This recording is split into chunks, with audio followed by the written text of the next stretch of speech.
ini ada bonus nih. Jika Ketua Umum PSSI mau berlama-lama disenengin, disayangin, dicintain oleh seluruh penggemar sepak bola nasional. Besok mau menang atau kalah, mau seri. Besok mau diatur bandar atau tidak. Ini kejadian yang sekarang ini. Jadi kalau kemarin ada peristiwa tragedi Kanjuruhan, itu akibat karena mereka semuanya nggak pernah tahu sepak bola. Tiba-tiba karena temennya Iwan Bule disuruh nyusun jadwal, pasti belgedes. Titipannya Nirwan Bakri, titipannya Erick Thohir, di situ semua. Padahal sesuai sama Inpres nomor 3 yang sampai hari ini dari tahun 2019 belum pernah diutak-atik oleh Menpora maupun PSSI. Bikin streaming. Hari itu juga siapapun boleh mendengar dan langsung mengkritik atau memuji, ya, dan memilih sekaligus mereka pantas, mereka nggak pantas. Kalau sekarang dengan syarat-syarat yang bullshit itu semuanya, sepak bola modern nggak akan bisa disentuh.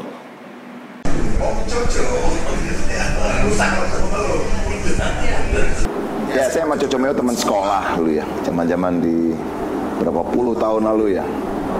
Coco Meo Channel sangat paham tentang sepak bola itu. Saya tahu persis karena zaman-zaman kuliah dulu sama-sama main bola kita. Main bola dan sangat mencintai bola.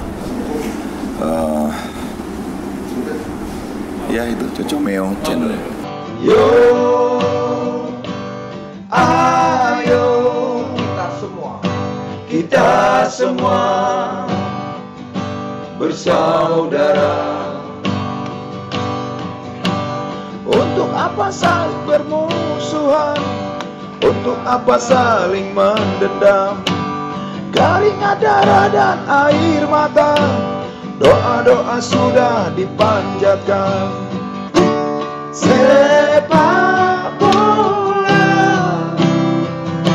milik kita, milik kita, bukan untuk menyakiti. Bravo Coco Meo Channel. Hari ini kita melanjutkan episode kedua, bagaimana seorang kandidat calon ketua umum PSSI punya program, punya wawasan, dan punya segalanya dalam hal membangun sepak bola modern. Mbak Coco punya solusi, Mbak Coco punya wacana, dan Mbak Coco punya pengalaman bagaimana membangun kompetisi profesional dan bagaimana membangun kompetisi pembinaan amatir. Ingat, PSSI itu anggota KONI. Di bawah anggota KONI harus membina cabangnya masing-masing secara amatir. Pemain profesional di seluruh dunia itu lahir dari pemain amatir. Di zaman sejak Nurdin Halid, zaman Johar Arifin, Lanyala, Edi Ramayadi, dan sekarang di zaman Iwan Bule, nggak pernah menyentuh kompetisi pembinaan sepak bola amatir. Calon ketua umum PSSI harus punya program membangun kompetisi sepak bola amatir dan profesional. Contoh, PSSI kan punya anggaran yang tadi sudah diuraikan di episode pertama, bahwa penghasilan PSSI itu berlimpah dari jersey, dari hak siar, dari tiket pertandingan, match FIFA atau uji coba lainnya, dan yang terakhir dari sponsor. Dana-dana yang raksasa itu bisa didistribusikan kepada 34 asprof, baik itu kompetisinya, baik itu pembinaan sepak bola amatir, baik itu pembinaan untuk mendapatkan lisensi wasit maupun lisensi pelatih berjenjang. Yang kedua nih, uangnya berlimpah lagi nih, khusus untuk menjual event yang paling seksi dari semua negara, yaitu menggelar kompetisi sepak bola profesional. Kalau di Indonesia sekarang Liga 1 ya. Besok ini Ketua Umum PSSI harus punya gagasan baru, gagasan yang segar, bahwa siapapun yang mau mengambil hak Liga 1, baik itu sponsorship, hak siar, maupun apapun yang terkait di sepak bola profesional, itu secara terbuka dipicik aja ke semua lembaga. Artinya saran Mbah Jojo, PT Liga Indonesia Baru bubarkan saja. Itu cuma akal-akalan sejak zaman Nurdin Halid. Sekarang ini yang dijadikan wacana buat calon ketua umum PSSI, bahwa lembaga yang mau mengambil seluruh komponen yang terkait dengan Liga 1 itu dipicing, yang bisa menghasilkan uang 1 triliun sampai 2 triliun, itu dia berhak mengelola semuanya. Jadi yang ngontrol semuanya adalah 15 anggota ESCO tadi. Jadi nggak perlu ada lembaga lagi seperti PT Liga Indonesia ini. Itu akal-akalan yang nggak masuk akal dan akhirnya menjadi ladang untuk korupsi oknum-oknum. Masih ingat kan kemarin Mbah Jojo masih cerita Peter Tanuri, dia masuk 100% menjual seluruh perusahaan yang awalnya itu dia bergerak di bidang jual beli ban Pirelli, dia jual semuanya untuk masuk di sepak bola, tetapi dengan cara-cara mafioso. Bagaimana dia juga punya Bali United, dia juga di ESCO, dia juga punya perusahaan yang menyediakan alat-alat siaran langsung, deal dengan PT LIB. Ini nggak masuk akal.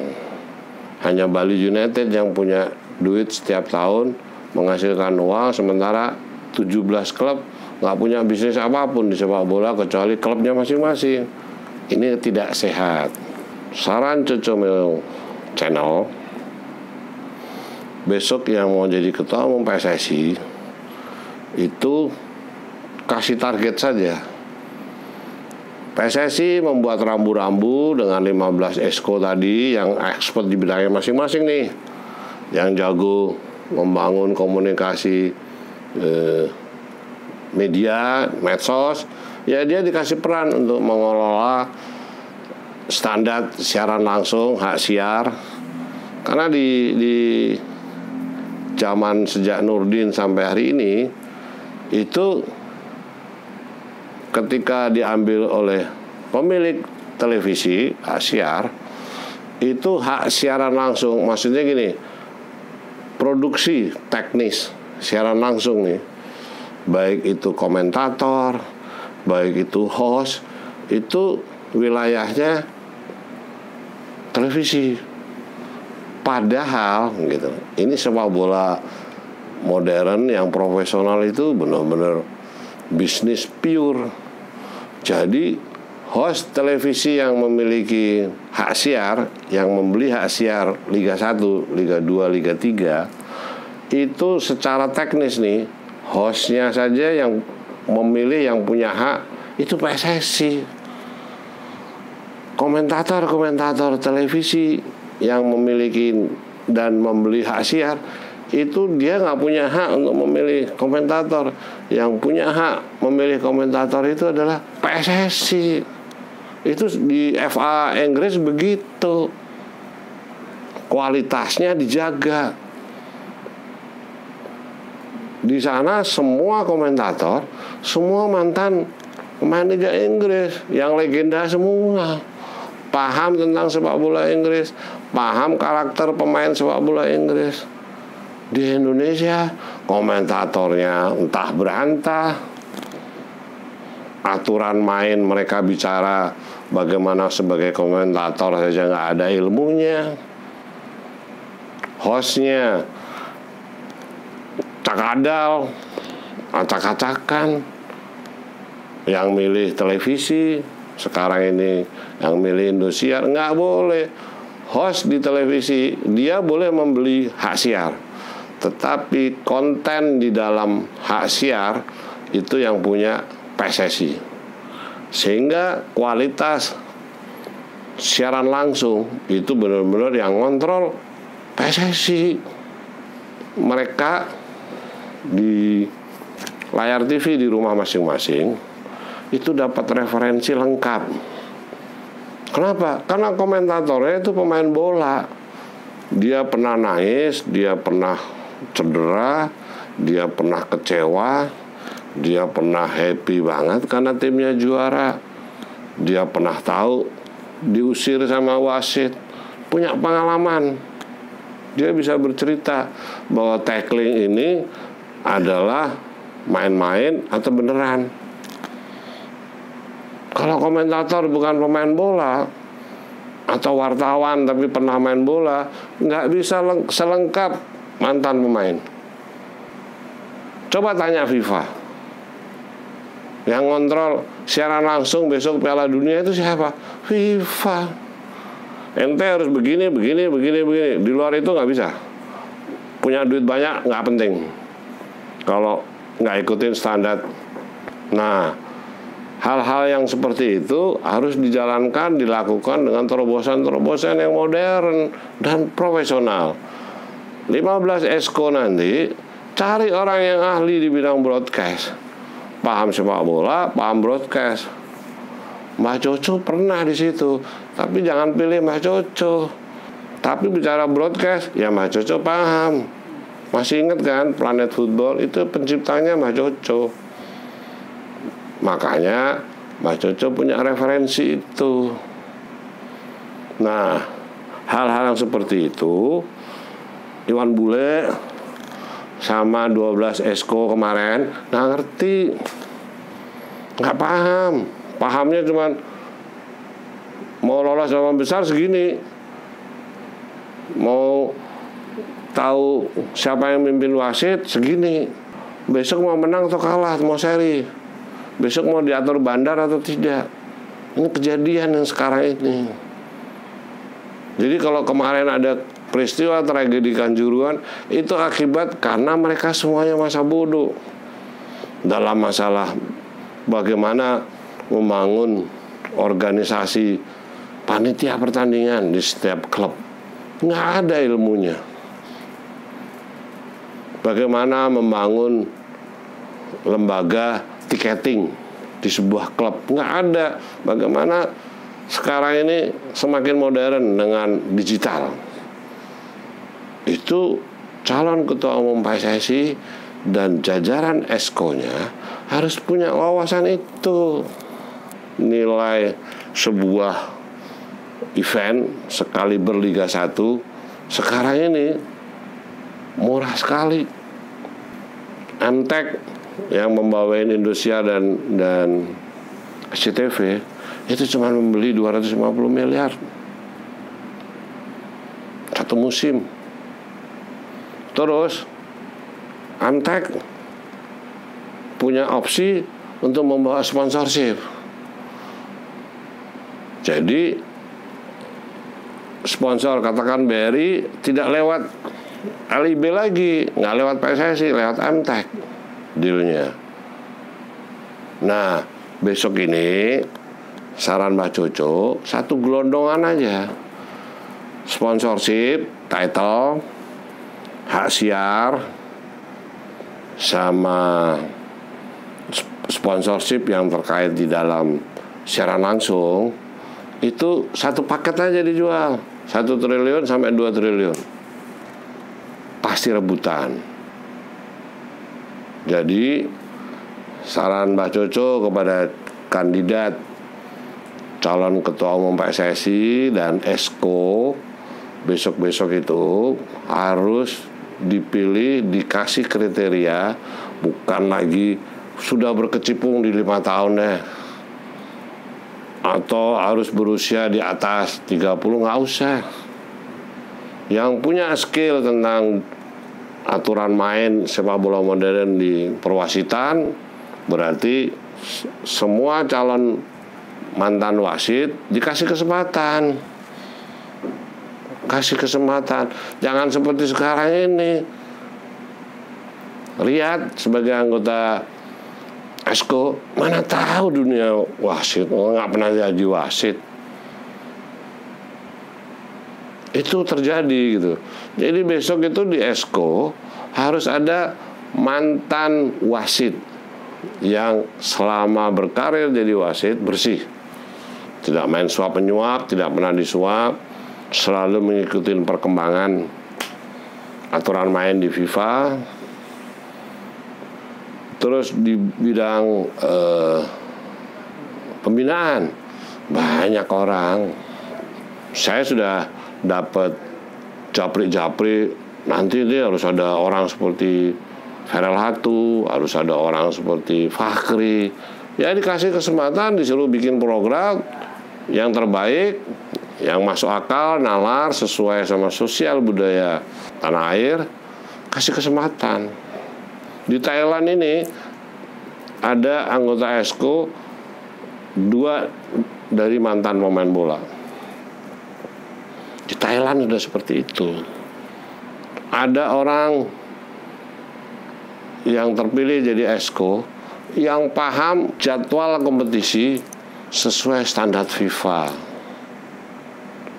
Sekarang ini di PT LIB ada yang namanya Sujarno, polisi nih, nggak pernah tahu sepak bola.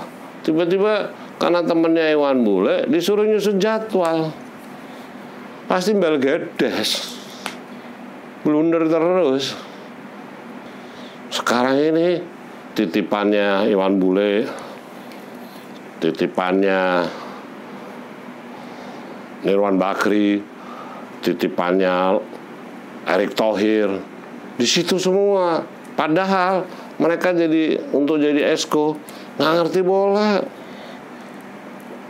Mereka satu gerbong dibayarin sama Bandar, sama Bohir. Ya, pokoknya dia nih ya, pokoknya ini geng kita. Kacau di sini. Besok Esko pemilik suara di luar 34 Asprof, khususnya klub anggota Liga 1, 2, 3 itu harus punya syarat-syarat yang jadi patokan komite pemilihan, bahwa orang-orang yang tadi Mbah Coco omongin itu yang dipilih. Mau jadi ketua umum, mau jadi wakil ketua umum, mau jadi Esko, tapi semuanya adalah dengan skill, dengan kriteria yang itu tadi, punya etika, bermoral selama ini, dan kompetensi. Wasit ya mantan wasit, pembinaan ya mantan pemain, bisnis ya orang bisnis. semua dikelola oleh seorang manajerial. Ketua umum PSSI harus punya karakter seorang manajer, ya kan? Bahkan nih ada terobosan yang harus nanti dijalankan. Tadi di episode pertama nih Mbak Coco kan memberi saran nih untuk mendapatkan uang di tim nasional, ketua umum PSSI harus mampu. Di episode sekarang, bagaimana mendapatkan uang untuk menjual event yang paling seksi, yaitu Liga 1. Ini ada bonus nih, jika ketua umum PSSI mau berlama-lama disenengin, disayangin, dicintain oleh seluruh penggemar sepak bola nasional. Ini saran dari Mbak Coco. Indonesia ini bukan seperti Malaysia, Thailand, Jerman, Jepang, Korea. Indonesia ini dari Sabang sampai Merauke, dari pulau ke pulau nih, setiap sosial budayanya beda-beda. Membangun infrastruktur dengan caranya masing-masing kepala daerah. Ini bonusnya nih. Ketua umum PSSI dalam programnya nanti harus keliling ke 34 provinsi. Di setiap provinsi ketemu sama gubernur. Habis itu pada saat ketemu sama gubernur, seluruh bupati dan wali kota dipanggil, karena ketua umum PSSI mau ketemu. Nah, keperluannya apa? Keperluannya tolong di masing-masing kabupaten kota madya itu lapangan yang pantas untuk menggelar kompetisi, stadion yang pantas menggelar kompetisi, itu perlu direnovasi apa enggak? Tempatnya memadai atau tidak? Lapangannya, rumputnya benar atau tidak? Semua dikumpulkan. Hari itu juga nih ketemu sama mereka. Tolong minggu depan semuanya kirim ke saya sebagai ketua umum PSSI. Besok dari Papua datang ke Ambon, semua dia datangin. Masalahnya apa? Di sana katakan di Papua nih, pelatih ada berapa? Di setiap kabupaten sama kota madya. Wasit ada berapa? Klub amatir ada berapa? Semuanya di database. Jadi ketua umum PSSI datang ke setiap provinsi membawa tim database. Nanti program database-nya kasih ke masing-masing asisten gubernur, wali kota maupun bupati. Kasih target. Bulan berikutnya harus dikirim ke kantor pusat PSSI. Setelah dapat keliling ke 34 provinsi, ketua umum PSSI ketemu sama Jokowi, ketemu sama presiden yang baru nanti. Pak Presiden, saya sudah keliling Indonesia, saya butuh dukungan dari pemerintah. Ini di Wamena lapangannya jelek, stadionnya jelek, tribunnya jelek, semua jelek, tolong direnovasi. Pak Presiden, di Medan yang selalu tidak pernah absen melahirkan pemain nasional, stadion apapun di Medan jelek. Tolong di Medan, di Deli Serdang, di Sepirok, macam-macam lah, di mana saja jelek Pak. Tolong dibangun Pak. Tolong direnovasi. Dilaporkan semua ke presiden. Setelah semua dibangun sama negara, ya kan, baru dilaporkan lagi ke Asprof. Ente semua nih 34 provinsi Asprof, saatnya sekarang menggelar kompetisi karena lapangannya sudah semua direnovasi. Seluruh provinsi 34 Asprof itu tahun-tahun berikutnya bisa menggelar kompetisi, duitnya dari PSSI, infrastrukturnya semuanya sudah direnovasi sesuai sama Inpres nomor 3 yang sampai hari ini dari tahun 2019 belum pernah diutak-atik oleh Menpora maupun PSSI. Jadi ini modal wawasan, pengetahuan maupun masukan-masukan dari Cocomeo Channel. Siapapun menjadi calon kandidat Ketua Umum PSSI, Wakil Ketua Umum PSSI maupun anggota ESKO harus direvolusi total syarat-syaratnya. Dan sebelum mereka terpilih, mereka sudah presentasi kepada orang-orang yang dipilih oleh siapapun. Nanti bikin lembaganya. Ente mau jadi esko bidang apa? Wasit. Ya udah dites kita. Ente mau jadi wakil ketua umum di bidang satu amatir, satu profesional. Ya dites. Apa konsepnya? Apa programnya? Kalau perlu sewa televisi. Kalau perlu bikin podcast. Kalau perlu bikin streaming. Hari itu juga siapapun boleh mendengar dan langsung mengkritik atau memuji, ya, dan memilih sekaligus mereka pantas, mereka nggak pantas. Kalau sekarang dengan syarat-syarat yang bullshit itu semuanya, sepak bola modern nggak akan bisa disentuh. Adios Cocomeo Channel.